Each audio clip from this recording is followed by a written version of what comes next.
Hey, what's up everybody? It's BDF44. So I just attempted to make this same video and got a little distracted by a phone call. So I have to try again, and this is what that is. We're talking about the game of the night, the Lakers versus Blazers, game 3 coming up.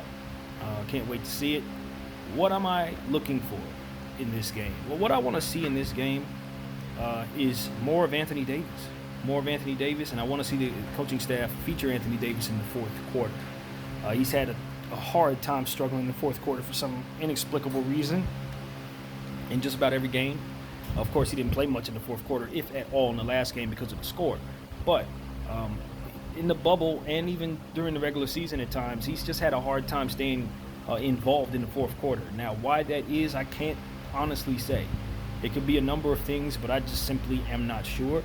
But what I do want to see is the coaching staff and LeBron James try to put him in a position to get some more early quarter buckets to try to get him in rhythm for the fourth quarter.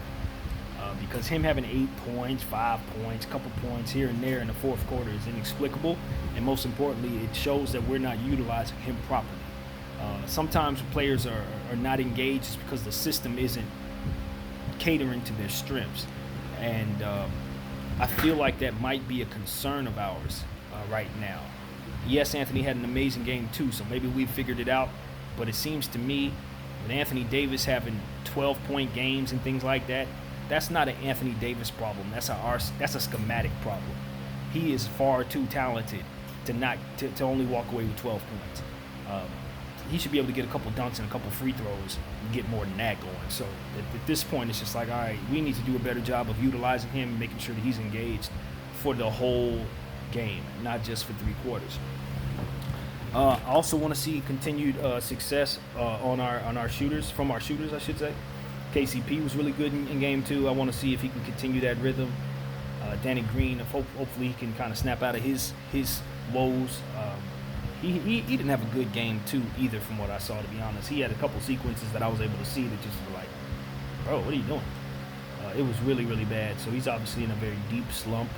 But he runs hot and cold, just like KCP, so it's kind of hard to rely upon those guys. Quinn Cook had a good game too, from what I understand. Maybe we play him a little more. He's a bit of a defensive liability, and he's kind of lost his way on this team.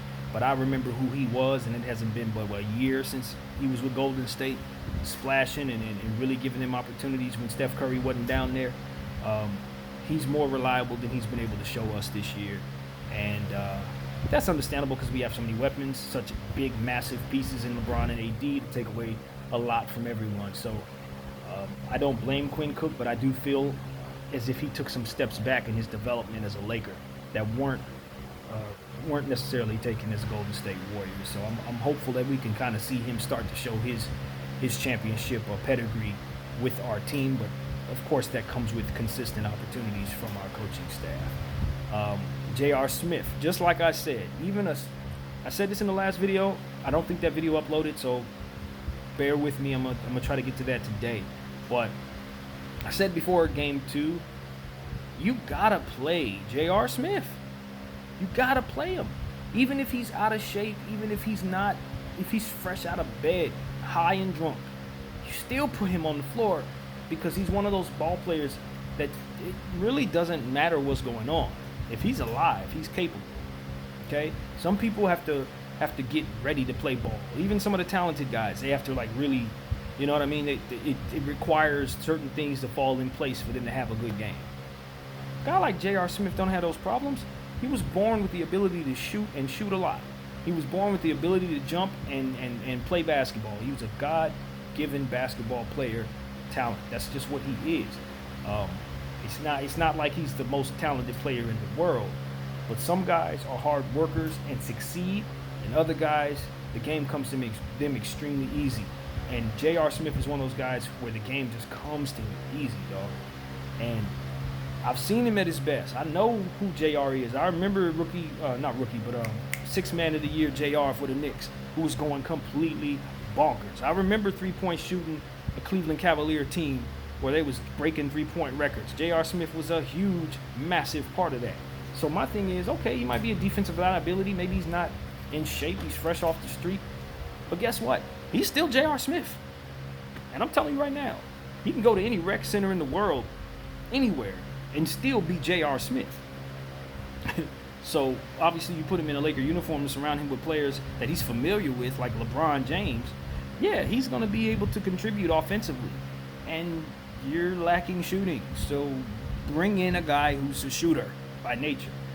He happens to be on our roster. And that's kind of what people were saying after game one. It's like, the Lakers have woes, but it's not like they don't have the role players on the team to help them with the problems that they have. They just got to play them.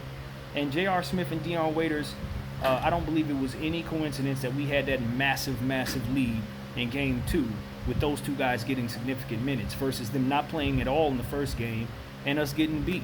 I don't think that that's a coincidence. I think that is going to be the consistency of a lot of things that we do. Play those guys and you're going to have a better chance to win. They just score. You need scoring, period. So yeah, that's what I want to say about that. More Dion, more JR, please. Because they were splashing. Well, I didn't see Dion splash as much, but I know we're better with him on the floor just in general. But what I saw from JR in the fourth quarter, his shot is fine. It ain't gone nowhere. He's still JR.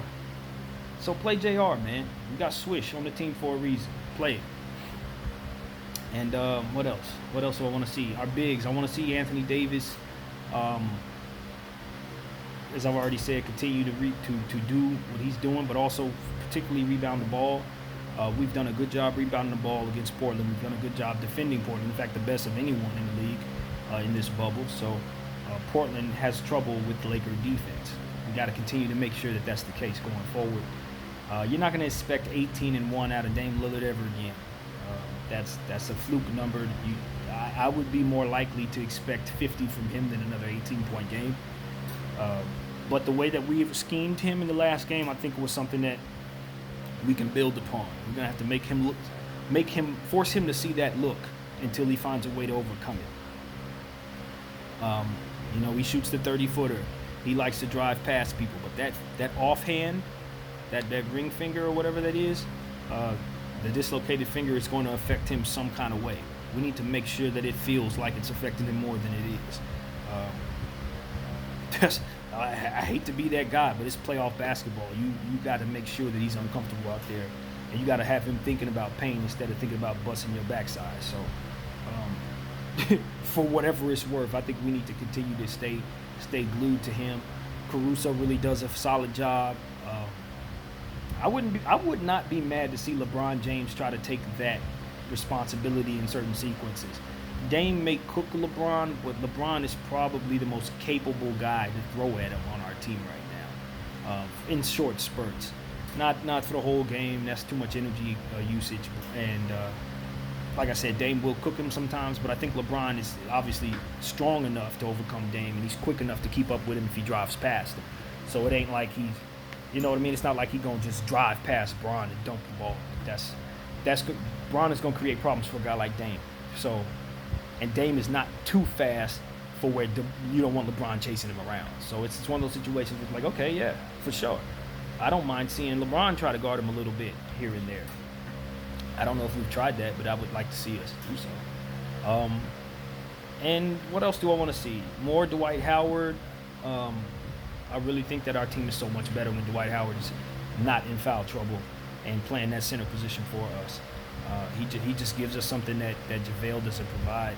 I love JaVale's game, though. JaVale is excellent for energy, excellent for shot blocking, pretty solid on the boards, and I trust him when he has the ball in his hands and he's open.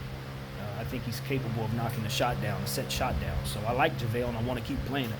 But I just feel like for what we have going on in this matchup, especially, I want to see more Dwight down there. I really do.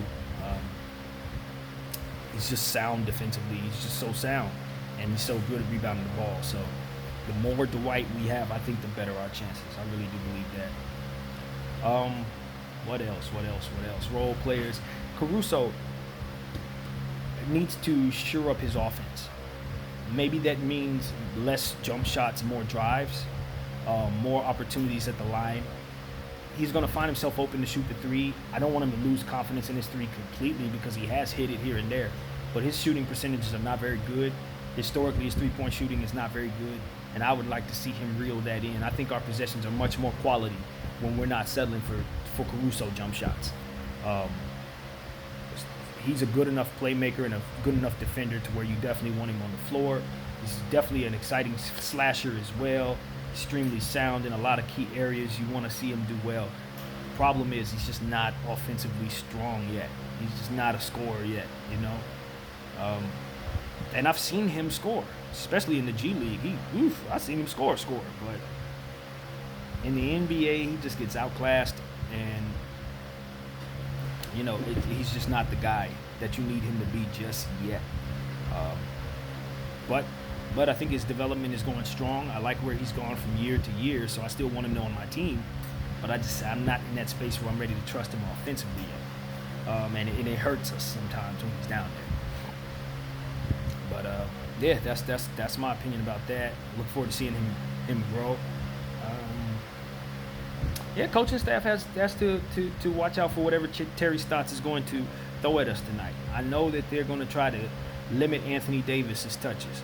They're going to probably try to bump Anthony Davis more, I'd imagine. You never really know what type of adjustments they see down there with the tape. But just my experience with watching playoff basketball is usually, okay, you found out something that works, let me try to stop that. And since we had Anthony Davis go off, that was working, probably going to try to scheme against stopping that. LeBron James, I would love for him to have one of these games where he's looking to score a lot. I know, like I said, we have rhythm issues with our shooting. We've had guys that are not contributing consistently, so it's very important that he continue to pass the rock. Plus, he's great at it, so obviously it's going to be done. But I want to see him score about 35 and 36 points in one of these games. He's been hovering. He had 10 in the second game. Not too much in the first game, really. It's time for LeBron James to look to put the ball in the hoop. I think we need it. I don't think we can expect Portland to continue to score at this clip. They're really not scoring against us. Testament to our defense, but we can't expect them to continue to have scoring woes going forward. So we're going to have to continue to look to score the ball. I respect the trust that coach placed in KCP and Danny Green. I didn't like it, but it worked. And I want to acknowledge that. If it were me, I'd have set both of them dudes, you wouldn't see them again. It's a good thing I'm not coach, because he's played them again. They went out there and they performed better, particularly KCP performed better. So you could tell guys want it. You could tell guys understand the fullness of the situation, meaning that they've worked so hard to get to this point. There's no sense in fizzling out. Guys like KCP, we've been on the longest road. This is the longest season anyone's ever had, arguably. So it's like, you didn't get this far to get knocked off by a team that's not better than you. And you certainly didn't come this far to just get knocked off because you're simply in shooting woes, having shooting woes. Nah, there are ways around that, and I think we're figuring it out. But it's still early. My prediction hasn't changed. I still think this is going 7. I will say this, though. I feel a lot better about how we looked in game 2. And if we have another game like that, I may have to kind of shorten that a bit, especially if Dame's injury is going to really affect him. That's definitely going to come down from 7 for sure. But as of right now, I'm sticking to 7. And I hope the Lakers, as a Laker fan, obviously, I hope the Lakers win tonight. I hope they put themselves in a position to firmly take control of this series and really put the pressure all back on Portland, a hobbling Portland at this point. Yeah, so that's what I'm thinking. Carmelo Anthony at this stage in his career, he runs hot and cold. It's kind of hard to tell what Carmelo Anthony Portland is getting from night to night, but I would imagine good Melo is coming at some point. I imagine that. So we need to be ready for Melo, for their shooters just in general. CJ is capable of going off for 50. If that happens tonight, I won't be surprised. He's capable of one of those big boy games, and he hasn't had one lately. So with Dame having the injury, this may be a CJ night. We would be wise to look at CJ like a big-time star tonight. Even if Dame is looking pretty solid, do not sleep on CJ at any point in this game. because at some point he's going off, and you want to make sure that you're ready for it when he does. Yeah, man, that's about it, I guess. There's so much going on in the NBA, but I'll stick to just this series here and just say, looking forward to Game 3. Thank you guys for watching. My name is BDF, and I'm out.